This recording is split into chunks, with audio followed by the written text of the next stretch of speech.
This is 5 on your side at 6. Focused on you. Tonight, upset parents in Kirkwood say a 5th grader is terrorizing their children. They want the school district to step in before something worse happens.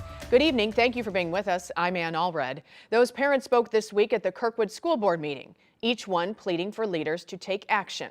Our Justina Cornell spoke with a concerned parent at Robinson Elementary. And Justina explains why the solutions they want may not be so easy. She messaged us like every day, saying how scared she is to go to school and be in class. She begs not to go. Winnie Rickard's stepdaughter is a 5th grader at Robinson Elementary in Kirkwood. Rickard and other parents say a classmate has terrorized their children with physical attacks, threats, even sexual harassment. She says the child hit her stepdaughter and she has paperwork showing it's been going on for years. A continued pattern of escalating violent behavior. Rickard believes the school district has failed to uphold safety. Parents weren't notified that their children were threatened. They weren't notified that they were sexually harassed. This week, more than a dozen parents spoke or submitted comments during the Kirkwood School Board meeting. They're frustrated that they haven't received more information, but Education Plus, an organization that works with multiple schools in the area, say federal law can play a role. When something happens and people get upset about it, they want to know everything. And the reality is school districts can't share everything because of the privacy rights of students. Winnie Rickard says that many parents just want to reduce risk and those threats by having accountability and more policy changes. And a lot of these things that are happening, like the sexually explicit content that was sent in these text messages to this group of girls in particular, is shocking, and it is not reflected in policy exact repercussions for actions like this, and that needs to be addressed. Rickard believes the little boy was also failed, but she wants to protect by being preventative. My fear is that this will eventually escalate to where we have that kind of setting in our school, and it's going to be another tragedy where people are asking questions and we had the answers. Justina Cornell, 5 on your side.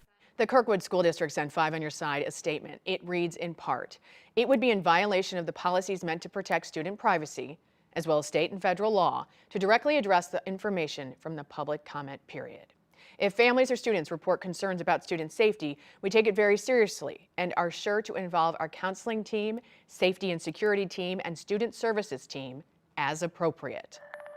Police have not released the name of a man shot and killed in St. Louis Tuesday night, but a Bollywood actress posted on social media that the victim was her friend Amarnath Ghosh, who was getting his master's at Washington University.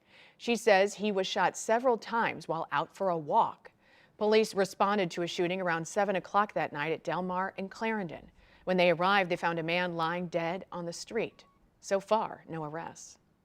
Jury selection began today in the trial of Daniel Riley. He is the man accused of crashing into a Tennessee teenager last year in downtown St. Louis. The girl, Janae Edmondson, lost her legs, and the story received national attention. Our Christine Byers is here to tell us what court officials are doing to ensure an impartial jury can be seated in this case. Christine. And about 140 city residents usually get summoned for jury duty for average trials. But the Janae Edmondson case is anything but average. So more than 430 residents got jury summonses this time around. Janae Edmondson was walking to her hotel with her parents on February 18, 2023. The Tennessee teen had just played a volleyball game when police say Daniel Riley sped through an intersection, struck another car, and pinned her between that car, severing her legs. She was 17 years old at the time. I think most people have heard about this case, but it's not like this is a murder mystery. This is a straight-up reckless driving case. Anders Walker is a SLU law professor. He says attorneys on both sides are looking for specifics in jurors. So the prosecution wants anyone who has been on the streets of St. Louis recently, who has seen people speeding, running red lights, getting in accidents, anyone who's been in an accident.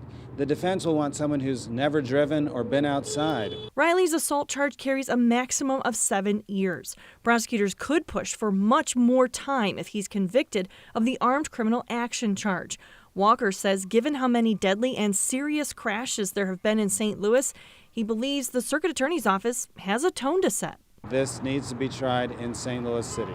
This is about the future of the town. I mean, if we're going to attract people to our soccer stadium and the Cardinals games and the Union Station, we've got to have safe streets. We cannot have tourists getting killed and losing legs when they're visiting town.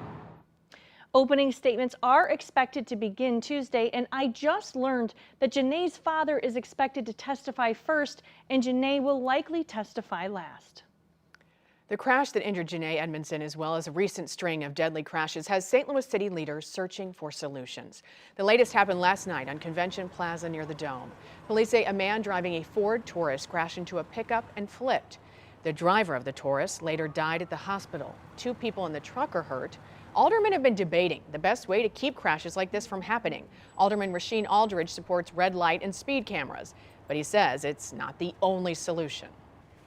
How do we put more traffic calming measures? How do we put more speed bumps? How do we put more curb bump outs? How do we put things in the middle of the street so pedestrians are safe when they're walking, but it also slows down vehicles? St. Louis has some very long blocks, and just because you have a camera at the end of the block may not catch the person. So how do we really start to upgrade our infrastructure?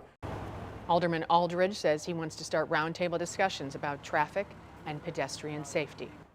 Attention Metrolink riders, check the schedules before your Monday morning commute.